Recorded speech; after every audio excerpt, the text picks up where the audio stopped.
জীবেরে শিখায় নিজে না করিলে ধর্ম, জীবেরে শিখানো না যায়। নিজে আচরণ করছে জগৎকে শিক্ষা দেওয়ার জন্য। তেজি তোমরাও যদি ভজন সাধন করতে চাও, ভজনে যদি শক্তি বাড়াতে চাও, তোমরা কি করবে? রেখ সবে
তোমরা মাতৃ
রেখো তোমরা মাতৃভক্তি,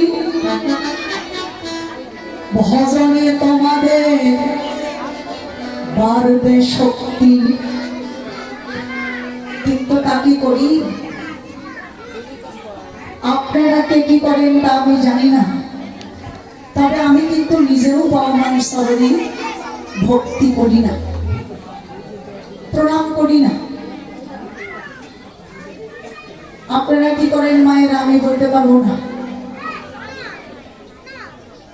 জন্মদাতা পিতামাতার চরণে প্রণাম করতে, ভক্তি করতে লজ্জা করে, করতে পারি না। অথচ বিয়ে সাথী করে অপরের একজন পিতামাতাকে আমরা কত শ্রদ্ধা ভক্তি করি, কি তাই না? কিন্তু জন্মদাতা পিতামাতার চরণে ভক্তি করতে লজ্জা করি, করতে পারি না। দেখেন, যদি আমরা অপরের পিতামাতার চরণে ভজন সাধন করি না কেন, কিন্তু নিজের জন্মদাতা পিতামাতার চরণে সেবা আমাদের করতেই হবে, ভক্তি করতেই হবে, আশ্রয় করতেই হবে। কারণ পিতামাতা যদি আমাদের চরণে স্থান না দেয়, ভগবান ঈশ্বর কিন্তু আমাদের কোনোদিন চরণে স্থান দিবে না। যতই আমরা লক্ষ লক্ষ টাকা খরচা করে মায়ের পূজা করি, কালী পূজা, দুর্গা পূজা, লক্ষ্মী পূজা, সরস্বতী পূজা, কত মায়ের চরণে আমরা পুষ্পাঞ্জলি দেই। কিন্তু ঘরে আসতে শান্ত দেবতা, সেই মায়ের চরণ পূজা তো একদিনও করি না, সেই মায়ের চরণে তো একদিনও পুষ্পাঞ্জলি দিলাম না। অথচ মাটি দিয়ে মূর্তি তৈরি করে সেই মায়ের চরণে পুষ্পাঞ্জলি দেই। আরে বাবা, সেটা তো করতেই হবে, আমরা সনাতন ধর্মের লোক, আমাদের সেগুলো করতেই হবে, দেবদেবতার পূজা অর্চনা করতেই হবে। কিন্তু যতই করি তার মধ্যে দিয়ে বাবা মায়ের চরণ সেবা আমাদের করতেই হবে, বাবা মায়ের চরণ সেবা আশ্রয় করতেই হবে। শাস্ত্রে কি বললেন? আদি গুরু পিতা মাতা, গুরু জ্যেষ্ঠ ভাই, ইহার অধিক গুরু আমরা, ভজিলে সে পাই, ভজিলে সে পাই। আমাদের কিন্তু আদি গুরু হলো পিতা মাতা। এখানে আপনারা অনেকেই মনে মনে ভাবতে পারেন, বলতে পারেন যে পিতা মাতা যদি আমাদের আদি গুরু হয়ে থাকে, তাহলে আমরা গুরু ভজন করি কেন, গুরু আশ্রয় করি কেন? পিতা মাতার চরণ সেবা করলে তো আমরা সবকিছু পাবো। তবে পাবো তো বটেই, পিতা মাতাকে রেখে অপর গুরু আমাদের আশ্রয় করা হয়। তার কারণ পিতা মাতা জন্মদাতা, সন্তানকে জন্ম দিতে পারে, কিন্তু সবকিছু সন্তানকে শিখাতে পারে না, দিতে পারে না। এই জন্য পিতা মাতাকে রেখে অপর গুরু আশ্রয় করা হয়। ভূ শব্দে অন্ধকার, ভূ শব্দ আলোকিত। যতদিন আমরা গুরুর চরণ আশ্রয় না করব, যতদিন গুরু এসে আমাদের কর্ণে বীজমন্ত্র দান না করবে, আমাদের মন প্রাণ অন্ধকারে পরিণত হয়ে থাকবে। আর যখন গুরুকে আশ্রয় করব, গুরু যখন কর্ণে বীজমন্ত্র দান করবে, গুরু কৃপা বলে দেহ আমাদের আলোকিতময় হবে। এই জন্য গুরু বন্দনায় বললেন, অজ্ঞান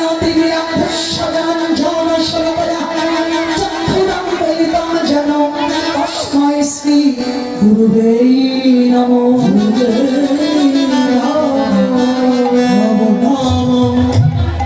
একমাত্র অন্ধকার জগৎ থেকে আলোর জগতে নিয়ে যেতে পারে একমাত্র গুরু। সেই জন্য গুরুকে আশ্রয় করা হয়।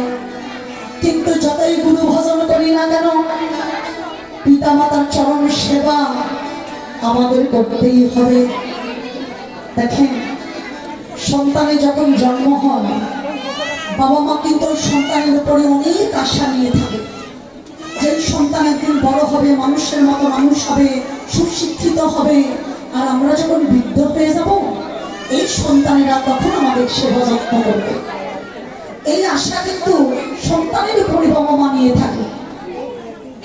নিজে না খেয়ে বাবা মায়েরা কি করে? সমস্ত দিন পরিশ্রম করে, মানুষের বাড়ি কাজ করে, বাবা অটো গাড়ি চালিয়ে, ভ্যান চালিয়ে, রিক্সা চালিয়ে ইনকাম করে এনে নিজে না খেয়ে ওই সন্তানকে খাইয়ে পড়িয়ে মানুষের মতো মানুষ করে তোলে। দেখবেন অনেক সংসারে প্রমাণ আছে, বাবা মায়েরা কষ্ট করে সন্তানকে মানুষ করে, সন্তানেরা যখন বড় হয়ে যায়, সুশিক্ষিত হয়ে যায়, বাবা মাকে দেখতে পারে না, ভাত কাপড় দেয় না, নিজের বাড়িতে পর্যন্ত বাবা মায়ের থাকবার জায়গা হয় না, ওই বাবা মায়ের জায়গা হয় বৃদ্ধা আশ্রমে। কত সংসারে প্রমাণ আছে। অথচ ওই সন্তানের জন্য বাবা মায়েরা কি না করেছে, কত পরিশ্রম করে দিনের পর দিন, মাসের পর মাস পরিশ্রম করে সন্তানকে খাইয়ে পড়িয়ে মানুষ করে তুলেছে। ওই সুশিক্ষিত সন্তান বড় হয়ে গিয়ে, সুশিক্ষিত হয়ে কত কত বন্ধু বান্ধবের সঙ্গে ঘুরে বেড়ায়, কিন্তু বাবা মায়েরা দিনের পর দিন বৃদ্ধ হয়ে বিছানার মধ্যে পড়ে থাকে, বিছানার মধ্যে পায়খানা করে, প্রস্রাব করে। কিন্তু ওই সুশিক্ষিত সন্তান একবারও মনের ভুলে দেখতে যায় না ওই বাবা মাকে, বাবা মায়েরা কি অবস্থায় বিছানার মধ্যে তারা পড়ে আছে। ওই বাবা মাকে ভুলে গিয়ে যায় তীর্থধামে তীর্থ করতে, কিন্তু তাতে কি কোনো পুণ্য অর্জন হবে? আমরা পুণ্য অর্জন করতে পারবো ওই বাবা মাকে ভুলে গিয়ে? আমার তো মনে হয় হবে না। মহাজন যেমন একটা গানের মধ্যে বললেন, তোমরা যতই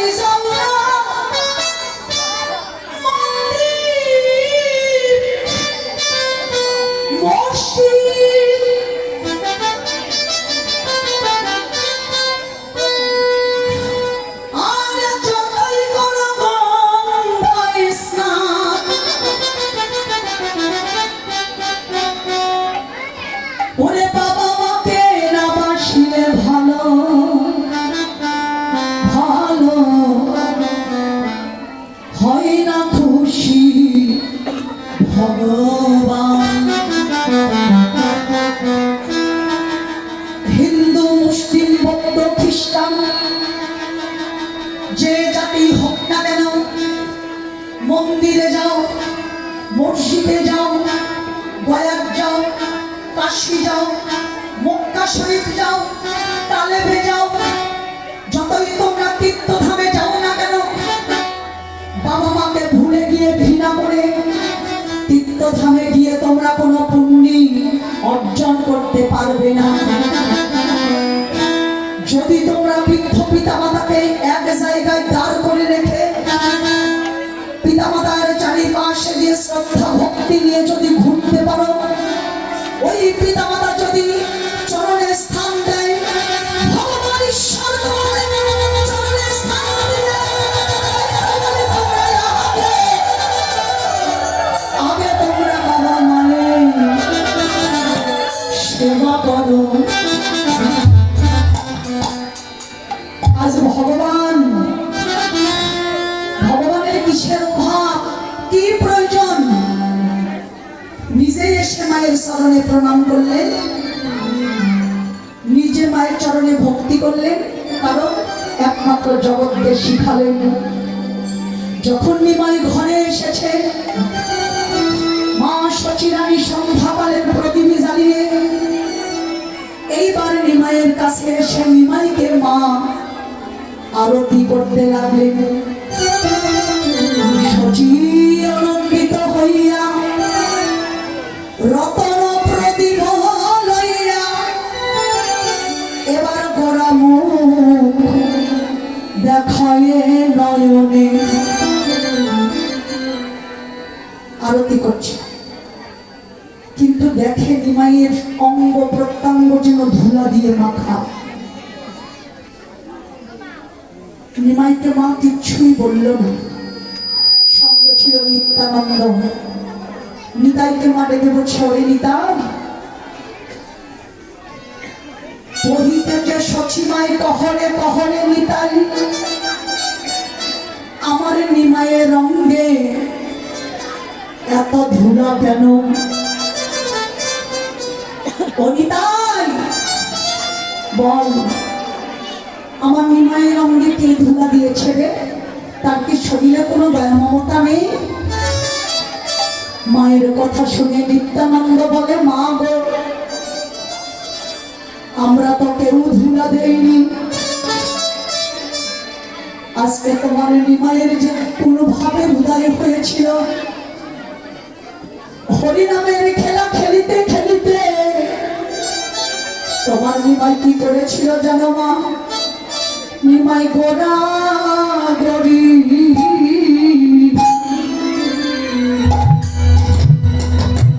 দিয়েছে মা, নিমাই গোড়া দিয়েছে মা।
পাবে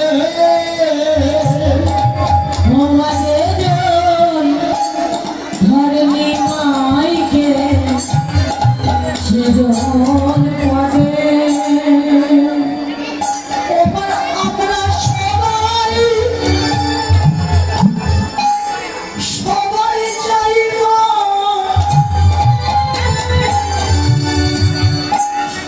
চাইব আমরা গোড়াগড়ি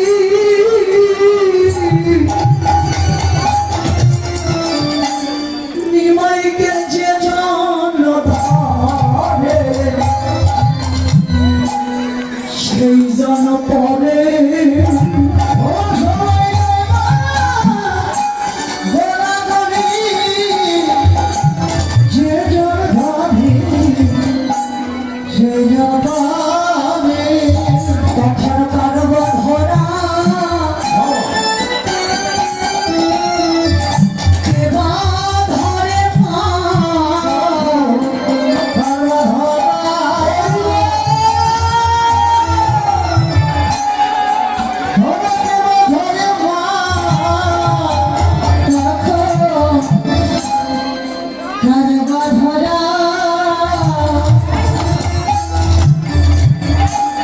কেবা ধরে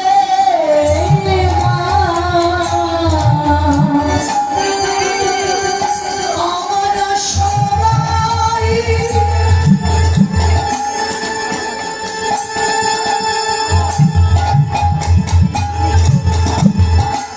আমরা সবাই যাইব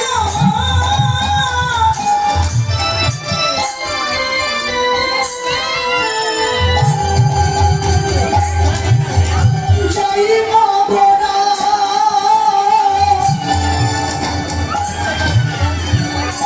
গোড়াগড়ি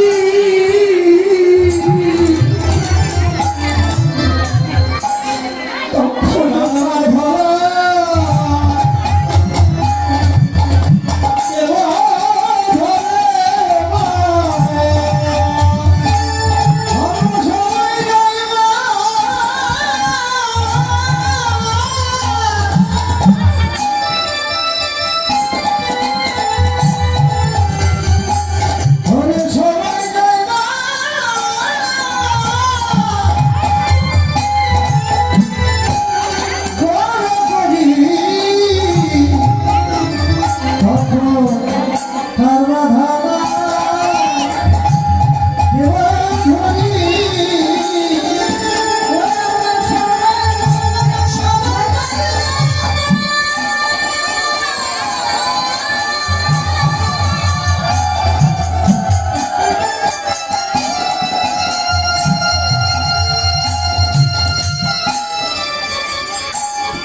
সকলেই ধরতে গিয়েছিলাম কিন্তু কেউ আমরা ধরে রাখতে পারিনি মা নিমাইয়ের অঙ্গ পরশ করে আমরা সবাই ধুলাই করে গোড়াগড়ি গিয়েছিলাম তখন মনে হলো কি জানো মা মনে হলো যে তোমার নিমাই বুঝি মানুষ না সত্যি মাতা মনে মনে ভাবছে নিতাই রে আমার নিমাই যে মানুষ না তা তো আমিও জানি কিন্তু মা কি করে জানে যে নিমাই মানুষ না একদিন সকালবেলা মা ঘুম থেকে উঠে বাসি কর্ম সেরে স্নান করে এসে মন্দিরে গিয়ে দুটি নয়নের জলে বুক ভাসিয়ে দিয়ে হা কৃষ্ণ বলে কেঁদে কেঁদে, দেখা দাও প্রাণ কৃষ্ণ হে, আমি তোমার ভজন জানি না, তোমার সাধন জানি না, আমি কি তোমার দেখা পাবো না?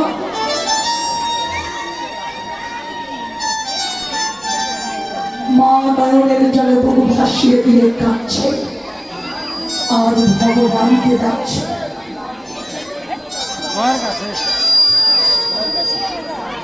আর মা আমার মন্দিরে লেপন করছে। বাহিরে দাঁড়িয়ে আছে সত্যনিমান, দেখছে মা যেন কৃষ্ণ বলে কাঁদছে।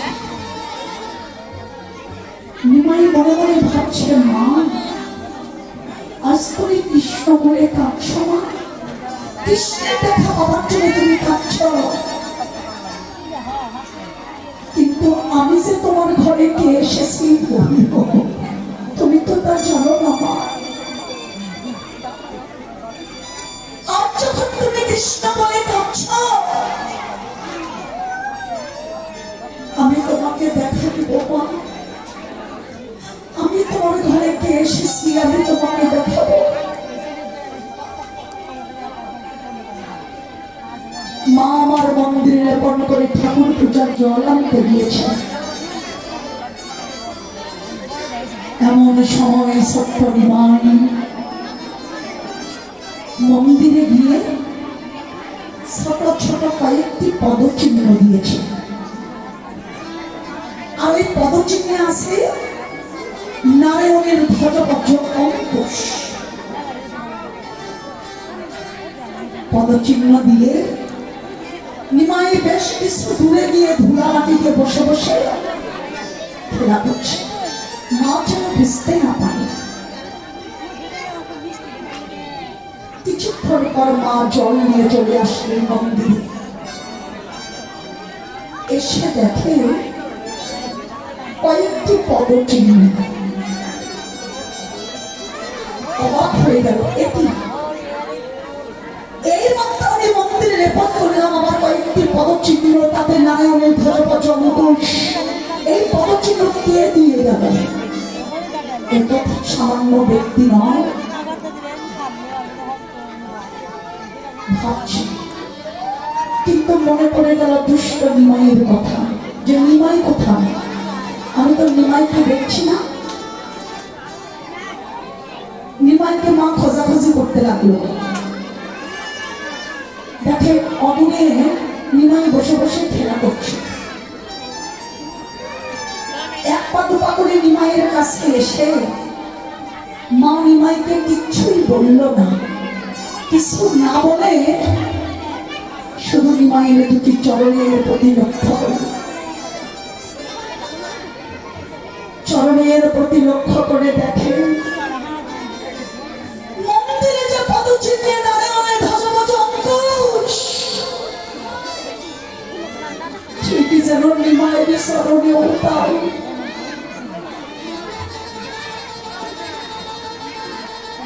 নিমাইকে বুকে জড়িয়ে ধরে মা নয়ন জলে বুক ভাসিয়ে দিয়ে কাঁদছে। আর মনে মনে ভাবছে, ওই নিমাই, আমি তোকে কত ভজন সাধন করে পেয়েছি রে। হে ভগবান, নিমাই তাহলে আমার কে? নিমাইটা আমার মানুষ না? জগন্নাথ মিশ্রকে ডেকে বলে, ওগো তুমি কি বলতে পারবে নিমাই আমার কে? নিমাইয়ের বাবার নাম জগন্নাথ মিশ্র। বলে, না সচিন, আমি বলতে পারবো না নিমাই আমার কে। তবে সচিমাতার পিতা ছিল, অনেক গোনাপনা জানত। পিতার নাম হলো লীলাম্বর চক্রবর্তী। নীলাম্বর চক্রবর্তীকে স্মরণ করলেন। স্মরণা মাত্রই নীলাম্বর চক্রবর্তী এসে বলে, মা সচি, আমাকে ডাকছিস কেন মা? পিতা, সকালবেলা স্নান করে আমি মন্দিরে লেপন করেছি, ঠাকুর পূজার জল আনতে গিয়েছি, জল এনে দেখি মন্দিরে কয়েকটি পদচিহ্ন, তাতে নারায়ণের ধ্বজপচ অঙ্কুশ, কিন্তু আমার নিমার স্মরণেও তাই। পিতা, তুমি কি বলতে পারবে আমার নিমাইকে?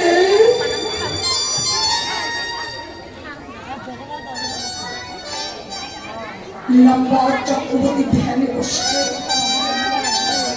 ধ্যান করেই জানতে পারলেন সে পতিত পাবন হরি কলির জীবের মুক্তির লাগি শ্রীরামের মন্দিরে আমাদের নারায়ণ রূপে